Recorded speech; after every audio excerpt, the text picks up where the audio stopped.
The yellow cleaning gloves felt rough against Emma's small fingers as she reached out and touched the janitor's hand. Miss Sarah froze mid-wipe, her cloth hovering over the pristine marble floor of Westbrook Academy's corridor. The child's voice was barely a whisper, trembling like a leaf in autumn wind. "Ma'am, can you pretend to be my mom for the school play?" Sarah's heart stopped. In her 3 years of working the evening shift at this prestigious private school, she had learned to be invisible. She cleaned after the children left, erased their mess, their laughter, their life from these halls. But now at 6:30 on a Tuesday evening, this little girl with golden hair pulled back in a perfect ponytail stood before her, eyes brimming with unshed tears, asking the impossible. "Sweetheart, Sarah began, but the words caught in her throat as she truly looked at the child. Designer dress, probably worth more than Sarah's monthly rent, shoes that gleamed under the fluorescent lights, a face that belonged in a magazine. Yet those eyes held something Sarah recognized all too well, the hollow ache of loneliness that no amount of money could fill. "My name is Emma Hartwell," the girl continued, her voice gaining a desperate strength. "The Mother's Day play is next Friday. Everyone's mom is coming. Everyone's except mine." Sarah set down her cleaning supplies slowly, her knees protesting as she crouched to the child's level. She had seen Emma before, always the last one picked up, always sitting alone in the library, while other children squealed, with joy in their parents' arms. The Hartwell name was legendary in this city, a tech empire, billions in assets, power that moved markets, but none of that seemed to matter to this 7-year-old girl whose bottom lip now quivered with suppressed emotion. "Where is your mother, honey?" Sarah asked gently, though she dreaded the answer. "She died when I was 3. I don't really remember her." Emma's words were practiced, rehearsed as if she had explained this too many times. "Daddy says she was beautiful and kind and that she loved me very much. But I only have pictures, and Daddy is always working. He tries, I know he does, but there are always meetings and phone calls and trips to places I can't even pronounce." The girl's composure cracked then, a single tear sliding down her porcelain cheek. "Last year, Daddy promised he'd come to my ballet recital. He even marked it on his special calendar. But then there was an emergency in Tokyo, and Mrs. Henderson, my nanny, took me instead. This year, for the play, all the kids practiced their parts with their moms. My teacher, Miss Robertson, she practiced with me during lunch because I had nobody else. But when we perform, when we're all standing on that stage, everyone will see. Everyone will know that my mom is gone and my dad doesn't care enough to even send someone." Sarah felt something crack inside her chest. She thought of her own daughter, Lily, lost to leukemia 5 years ago at the age of 8. She thought of the medical bills that had swallowed her savings, her house, her marriage. She thought of how she had held Lily's hand every single day in that hospital, how she would have given anything, everything, for just one more Mother's Day play, one more chance to be there. "Emma," she whispered, reaching out to brush away the tear with her yellow-gloved thumb. "Does your father know about the play?" The girl's jaw set with a stubbornness that looked beyond her years. "His assistant knows. I told her 3 weeks ago. She said she'd add it to his calendar, but..." Emma shrugged, trying to appear nonchalant and failing miserably. "I know how important his work is. He's helping thousands of people with his technology. What's one little school play compared to that?" The resignation in that small voice shattered Sarah completely. This child had already learned to make herself small, to consider her needs insignificant, to expect disappointment. At 7 years old, she had mastered the art of not hoping for too much. "I'll do it," Sarah heard herself say. Emma's head snapped up, eyes wide with disbelief and fragile hope. "Really? You'll pretend to be my mom?" "Yes," Sarah said firmly, even as her logical mind screamed about boundaries and appropriateness and all the reasons this was a terrible idea. "What time is the play?" 2 o'clock next Friday, but..." Emma hesitated, biting her lip. "You're really dirty right now. I mean, not that you're a dirty person, but your uniform and the cleaning cart and the other moms all wear fancy clothes and jewelry and they smell like flowers. Not like..." She trailed off, looking mortified. Sarah laughed despite herself, the sound rusty from disuse. "Not like industrial floor cleaner." Emma giggled, a sound like wind chimes that transformed her entire face. "I'm sorry. That was rude." "It was honest," Sarah corrected gently. "Don't worry. I have clothes that don't smell like lemon disinfectant. I'll make sure I look presentable." I promise. There's one more thing, Emma said, reaching into her small backpack and pulling out a crumpled flyer. We're supposed to make cookies together. It's part of the play. The daughters give their mom's cookies they made and say thank you for everything. Mrs. Henderson said she could buy some from the bakery, but Miss Robertson says they have to be homemade with love.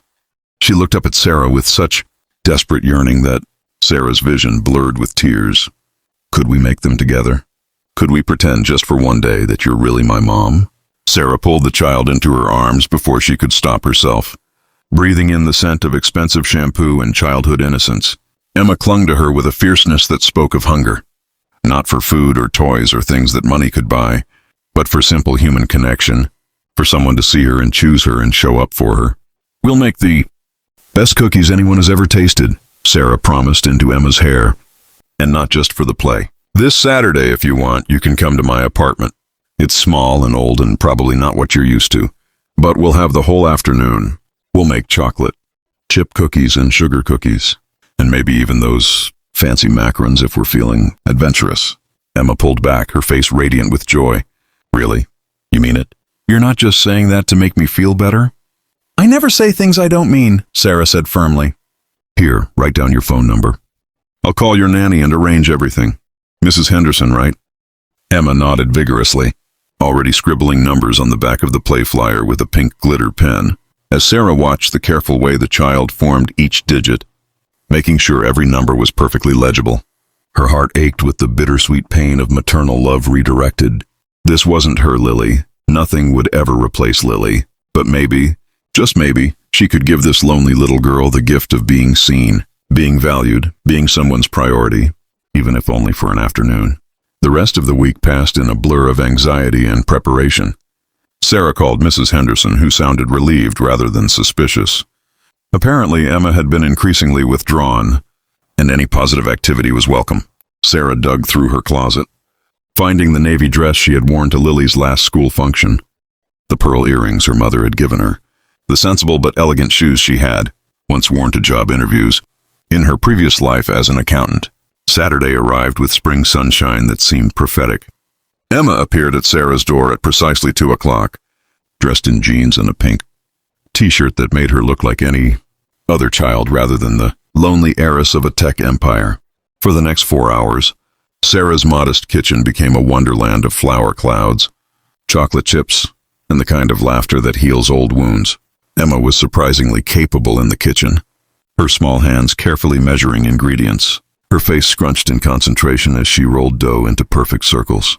She talked about everything and nothing, her favorite books, her pet goldfish named Sparkles, her dream of becoming a veterinarian or maybe an astronaut or possibly both. Sarah listened and guided and watched. This child bloomed like a flower finally, given water after a long drought. My mom loved to bake, Emma said suddenly, as they waited for the third batch to cool. Mrs. Henderson told me. She said Mom used to make cookies every Sunday, and the whole house would smell like vanilla and cinnamon. She said that's one of Daddy's favorite memories, coming home to that smell and finding Mom dancing in the kitchen while the cookies baked. That sounds like a beautiful memory, Sarah said softly. I wish I had my own memories of her, Emma continued, her voice wistful. Sometimes I try really hard to remember, but I can't tell if what I see in my mind is real or just from pictures. Do you think that's normal? Sarah thought of Lily, of how the sharp edges of grief had softened over 5 years into something more bearable but no less present. I think memory is a tricky thing, but you know what? Your mom lives on in you, in your smile, your kindness, the way you carefully make sure every cookie is perfect. Those aren't things you learned from pictures. Those are things that are in your DNA, passed down from her to you. Emma considered this, then nodded slowly. Like how I have her eyes. Daddy always says I have her eyes. Exactly like that. Friday arrived with a speed that felt both too fast and not fast enough. Sarah took the afternoon off, her first personal day in 3 years. She dressed carefully, applied minimal makeup, and studied herself in the mirror. She looked like a mother. She looked like someone who might belong at a fancy private school play. She looked, she realized with a start, like herself again. Not just the invisible woman who mopped floors and emptied trash cans. The auditorium at Westbrook Academy was already filling when Sarah arrived. She scanned the crowd for Emma and found her backstage, peeking through the curtain with obvious anxiety. When the girl spotted Sarah, her entire body relaxed with visible relief. "You came," Emma breathed, rushing over. "You really came. And you look so pretty, just like a real mom." "I am a real mom," Sarah said quietly, adjusting Emma's costume. "Maybe not yours by birth. But for today, I'm here. And I'm proud of you, and that's real." The play was a simple affair. Children reciting poems about motherhood, singing songs about love and gratitude, presenting their handmade cookies with heartfelt words. Sarah watched from the front row, her heart swelling with each performance. And when Emma's turn came, when that small girl stood center stage and looked directly at Sarah with absolute trust and affection, Sarah understood the true weight of this moment. "Thank you for baking with me," Emma said, her voice clear and strong as she recited her lines. "Thank you for listening to my stories and laughing at my jokes. Thank you for making our house smell like vanilla and cinnamon. Thank you for choosing me every single day. I love you, Mom." Sarah's vision blurred with tears as Emma walked toward her, carrying a plate of their carefully made cookies. The other mothers received their gifts with smiles and applause. But when Emma reached Sarah, she didn't just hand over the cookies. She threw her arms around Sarah's neck and whispered, "Thank you for pretending. Thank you for making me feel less alone." "Oh, sweetheart," Sarah whispered back, holding tight. "I'm not pretending anything. This is real. You are real to me." The moment shattered when a commotion erupted at the auditorium entrance.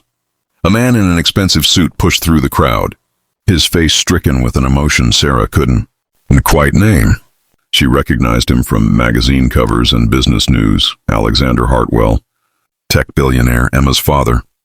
He stopped in the aisle, taking in the scene before him, his daughter in a stranger's arms, presenting cookies to a woman who wasn't her mother, who wasn't even her nanny. Emma turned and froze. "Daddy?" The raw pain on Alexander Hartwell's face told Sarah everything she needed to know. This wasn't an absent father who didn't care. This was a man who had just realized exactly what his devotion to building an empire had cost him. He had received Miss Robertson's concerned call about Emma asking a janitor to pose as her mother. He had immediately left an acquisition meeting worth billions to race here. But he was too late. The play was over. The damage was done. "I'm sorry," he said, his voice breaking on the words as he looked at his daughter. "Emma, I'm so sorry." The auditorium had gone silent, hundreds of eyes witnessing this private family moment. Sarah gently released Emma and stood preparing to slip away, to return to her invisible existence. But Emma's hand caught hers, holding tight. "Don't go," the child pleaded. Then to her father, "Daddy, this is Miss Sarah. She makes the best cookies in the world. And she listens when I talk. And she came when nobody else would." The words hung in the air like an accusation and an introduction combined. Alexander Hartwell looked at Sarah, then really looked at her, and in his eyes, she saw recognition not of her face but of her role. She was the person who had shown up for his child when he couldn't. She was the reminder of everything he had missed, everything he had sacrificed in his pursuit of success. "Thank you," he said simply, walking forward to join them. "Thank you for being here for my daughter." Sarah nodded, unable to speak past the lump in her throat. She expected him to dismiss her now, to take Emma and rebuild the walls of their private family fortress. Instead, he crouched down to his daughter's level, much as Sarah had done a week ago in that empty corridor. "Emma, I messed up. I've been messing up for a long time, and I can't fix what I've missed. But if you'll let me, I want to try to do better. I want to be the dad who comes to plays and learns to make cookies and actually sees you, instead of just making sure you have everything money can buy." "What about your meetings?" Emma asked skeptically, the hopefulness in her voice tempered by too many broken promises. "The meetings can wait," he said firmly. "You can't. You've been waiting long enough."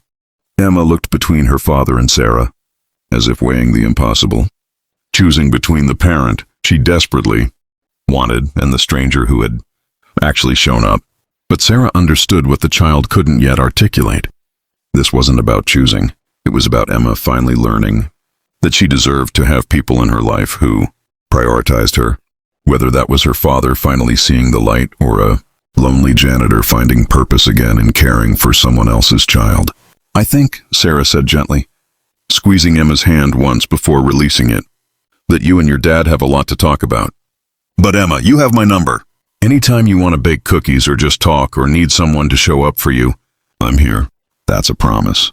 As Sarah walked away, leaving the father and daughter to their reunion, she felt something she hadn't experienced in 5 years. Purpose. She had spent so long being invisible, hiding in her grief, that she had forgotten what it felt like to matter to someone. Emma had given her that gift. In asking Sarah to pretend to be her mother, the child had reminded her that she still was a mother, that love doesn't die with the person who inspired it, that maybe there was room in her wounded heart to care again. Behind her, she heard Emma's voice, clear and certain. "Daddy, can Miss Sarah come to dinner with us, please? I want her to meet Sparkles, and I promised to show her my room, and she's never seen the view from our penthouse." Sarah turned back, meeting Alexander Hartwell's eyes. In them, she saw understanding and gratitude and perhaps the beginning of something. None of them had expected a new kind of family, built not on blood or obligation, but on the simple act of showing up when it mattered most. "We'd be honored," Alexander said. And this time, when Emma took Sarah's hand, it felt less like pretending and more like the truth.